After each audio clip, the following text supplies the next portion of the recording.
Hi, it's Lisa Unger. Hi, Jennifer. Hi.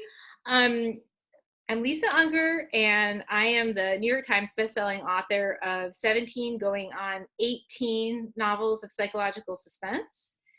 And I'm here with my pal, Jennifer Hillier. She's an incredibly talented writer. Her new book, Little Secrets, is going to be coming out on April 21st. I just started it, and of course, I'm immediately hooked. I'm like, that first scene is just pulse pounding. Oh, And so I can't wait as soon as I get off the phone with you, or the Zoom with you. I'm going to go right back to it. I read Jar of Hearts by Jennifer Hillier. This is your last book. Fantastic book as well. This is where I fell in love with her writing. And so I'm thrilled to hang out with her a little bit here today and introduce you to Jennifer. And how's it going over there? Where are you, Jennifer? I am in Toronto, just outside in a suburb, and it's sunny today and cold, Mm, and it's Good Friday today, it is actually. Good Friday. It is That Good is, Friday. we don't really celebrate. Yeah, that's okay. Like we're Catholic, we do, but we're not doing anything Right. special. Um, yeah. So normally school would be closed today, and I don't Right. remember what we would be doing, but everything obviously is very different now. Yeah. So every Everything. day is blending into every other day. Yeah. Yeah, it's interesting. I'm like sort of, my daughter is 14 and I'm still doing, Easter basket and Easter egg hunt and all Right. that. And I'm like trying to get that organized in this moment where you're not really supposed to be going to the store and whatever. So I'm trying to get creative with that. But, it's just a very, obviously, very challenging time for many people, a sad and devastating time for many others. And, we're all just trying to, I think, find our way through. Yeah. Um, and I think I think a special gift that we have as writers and also as readers is that we have this ability to kind of disappear into other worlds. We can open a book or we can open our own notebook. And for me, writing has always been kind of an escape hatch. And before that, of course, all writers are readers first. We all fall in love with story in the pages of somebody else's book. Mhm. And so, to return to reading and, and have maybe have a little bit of extra time right now for reading, that can be a blessing. So this Yeah. is part of my Three Good Things series. There's a lot of bad news out there. And so I'm just trying to, counteract that a little bit by bringing some positivity. So Right. Jennifer, I'm going to ask you to share with me one favorite book, one favorite television show or movie, and one kind of comfort recipe, right? Like something Okay. that you turn to when your family or yourself needs a little bit of comfort. So let's start with the book. What is like a beloved book, or what is a book that you're reading right now that has just I transported? so in times of turmoil in my life, I return to Stephen King. Oh, yes. I'm always drawn to him, and I think it's because it reminds me of being small or being a teenager or being in my 20s and confused with life. But there's a Stephen King book for every season of my life, and I love this one. Oh, Um, wow, yeah. Full Darkening Stars. It's got four novellas in it. So the reason I am rereading this right now is because my attention span is short. And so there's four, and I think all of them have turned into either TV shows or movies. I mean, Stephen King, right? Yeah, But they're all just novellas. So they're short and they're quick, and they're all super dark. that's a And beautiful addition. yeah, and I own it on ebook, and then I own it on, and then I like to collect the books I really, really love. So then I have it in hardcover. Do So, and I you read it twice already.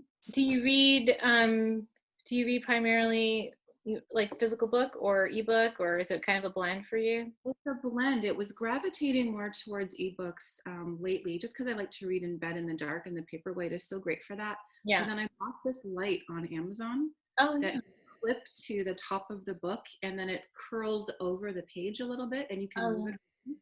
And now it's like, okay, I can read in the dark with a physical book too.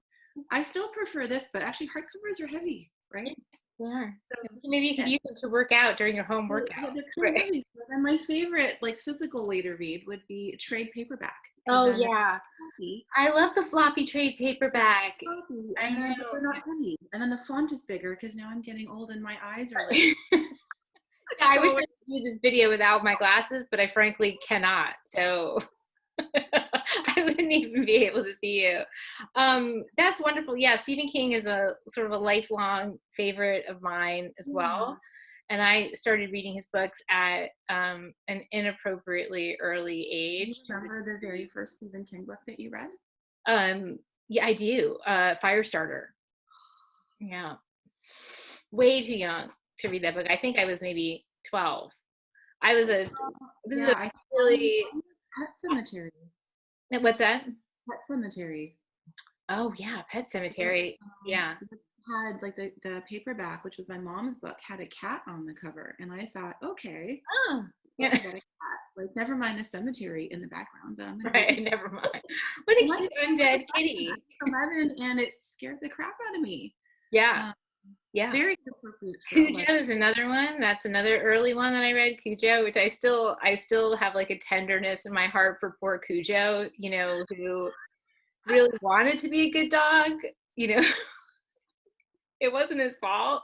It was really scary that like Yeah, the they were early all really scary. So I was reading that, pretty early. So I also really, really adore Stephen King. I did have the opportunity to meet him a few years ago, and he was wonderful. And it was like I was a complete really dork. nice and like a really regular Joe kind of guy. He is so sweet. It was like, and I was just like, like, I mean, I was nearly crying. I didn't cry, but like my eyes were glassy. Like they're getting a little glassy right now just talking about it. Anyway, so yeah, we can always go back to Stephen King books, and they, in their dark way, they bring comfort. I will say Yeah. my all-time favorite Stephen King book is Bag of Bones. Oh yeah. Yeah, that's my Yeah. all-time favorite, and of a raft of favorites, that's like my favorite one. Your favorite, yeah. Yeah. Um, so, we were just talking before I hit record. Sometimes I think these pre-record conversations are the conversations that people really want to hear. I have to have a blooper reel. We were just talking about how, there's a special relationship between writers and readers. Like we have stories within us, and we need to give them to our readers. And, Yeah. there's a story is life. It's a human need to narrate our existence, right? And so people get their stories in all kinds of ways. Obviously, we're both readers and writers, but a lot of people, and myself as well, love television and movies and stories that way too. Is there a TV series or a movie that you just love, that you kind of go back to again and again, or something that you just watched that you think is amazing? Um, I would pick two for this category, and they're totally different movies. They're movies. The first one is Seven. Oh, right. Which, That would be. which I feel like I want to watch again. I think I saw it on Netflix. It popped up, so I'm excited. And I've seen it like 10 times, but Yeah. I always marvel at how, even though I know what's going to happen at the end, how it all got there, right? Yeah. It's like a masterclass in plotting, and Yeah, I'm gonna have the to. villain is so amazing because he drives the entire story, but we don't know anything about him at Mhm. all. Mhm. And so Seven is like my favorite, probably dark movie, thriller Yeah. movie. And then for something lighter, that's just pure comfort food, Ocean's 11. Oh yeah, that is I such a just, great movie. I just love that. I love the whole trilogy. I think the second one was as good as the first and the third, but the first movie, it's like it's the pulse of the movie. It's glitzy, and Yeah. it's George Clooney, and he gets all these guys together, and it's just, again, it's the whole plotting and how they plan this crazy casino heist. Yeah, You know, I love that movie. and That's it. Vegas That's is a a great place of comfort for me too, because I've been 14 or 15 times, movie. Yeah. and it's where I met my husband. And we haven't been back in so long, because now we have a kid, so it changes. You don't Yeah. kids are big. Yeah. Oh, really? Yeah. So changing things a little bit for you? It's shocking. Dampen the mood a little bit. So A little. Yeah. yeah, I love Ocean's 11. I love everything about it, and it makes me happy. Yeah, it's a great movie. I really love that as well. That's great. I was for some reason it made me think of there's a movie that I've watched a bunch of times, and every time I get an opportunity to watch it, I watch it again. It's called Dead Calm. Do you know, with Nicole Kidman and Billy? Yeah, it's a really one of her early movies. Yeah, and Is she it's just, is she on a boat with her husband? yeah, she's on a boat with her husband, Yeah. They, they're grieving a loss, and Yeah. they've taken this boat out to just kind of, restart their lives. And and every time same as you said with Seven, every time I watch it, I'm like, it's a master class in plotting I and, need to watch that and again. suspense. Yeah, it's excellent. It is every time you just, you're just at the edge of your seat, even though you know exactly Yeah. what's going to happen.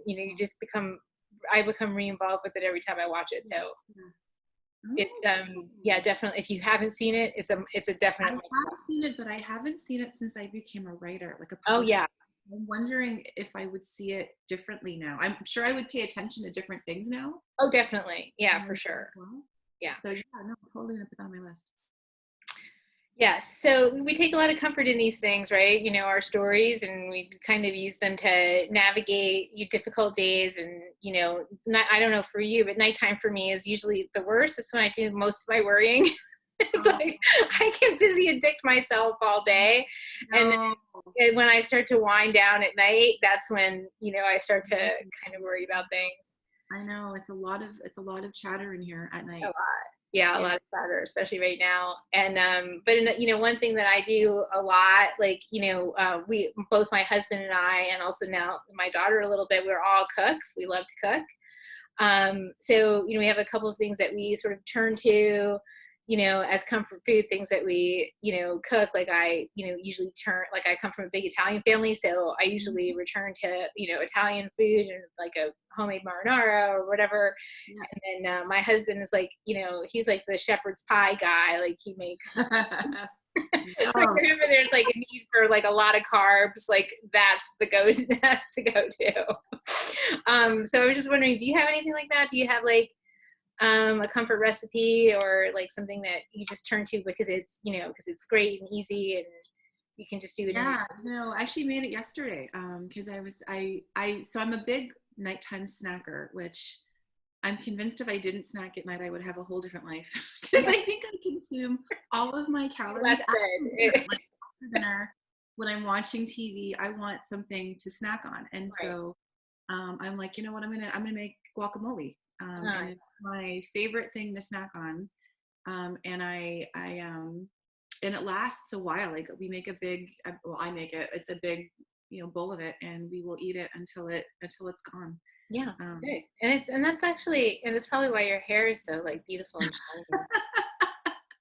it's always the days I don't wash it that people notice it. Oh no, that's the same with me. Like it's the second, or like I can go a couple of days without washing my hair. Yeah, Probably. I can go 2 3 days. Yeah, and the second day is when it really that's when it Two really days gets the shiny. good day. The first day is the maybe a little frizzy day, and the third day it's maybe we can push it, but don't look too closely at the scalp, right? But it's like, just stand back, but it still looks good, right?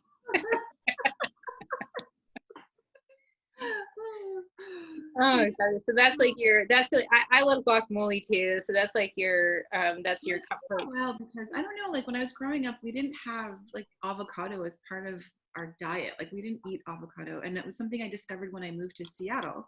Did you grow Um, up in Canada? I grew up in Canada, and then I moved to Seattle for 8 years, like uh, in 2007. Mm-hmm. And so that was the first time I think I actually had guacamole. It was at a Mexican place, and I was like, "Oh, what's this green stuff?" I'm like, "It's guacamole." I'm like, "What's in it?" Avocados. I'm like, "Ew." Like who would eat that, and it's weird at first, like if you've never had Yeah, avocado, like what is it? yeah. It's got this weird texture. It's a really strange green color, No, it's and it's mushy, right? And then it's like the chicken of fruit because you can flavor it however you want, right? It really on its own is strange, right. but you can make. And so now I eat it all the time. I drizzle it with honey, and it's a good dessert. I Yeah. mix it with Oh, jalapenos and onions and cilantro and salt and lime, and then it's guacamole. I put it on toast with yeah. 5 spice Chinese sprinkles, like or the seasoning, which I think I know also what I'm having for lunch. now there's like so many things, but at the time I was very suspicious of Yeah, avocado because I just thought it was a weird thing to eat, and now I'm like a huge avocado person. that's fantastic. And I was saying before, we were talking about how, story is life, but maybe we're wrong. Maybe guacamole is life. Maybe avocados, you know, or Maybe this like avocado undiscovered like secret of life. If I have an avocado tree here, I would, but I don't think this is not the climate for it. Yeah, probably not. Well, that's great. Thank you for sharing those things with everybody. I think that, you know, I think it's nice to, I think everybody wants to just kind of connect with their, you know, the authors that write the books that they love. And I think this is a great way to kind of share with our reader pals. And I hope that, you know, please definitely, we're both going to be posting this in social media. So make your comments, ask questions, you know, definitely engage with your like sort of like and love and heart eye emojis and all that stuff. And you know, if you ask questions on this on our Facebook pages, we'll definitely tune in and answer, and you know, we'll keep the chat going like that. So thank you so much, Jennifer, for being here. And thank you guys for watching, and we'll see you very soon. Bye.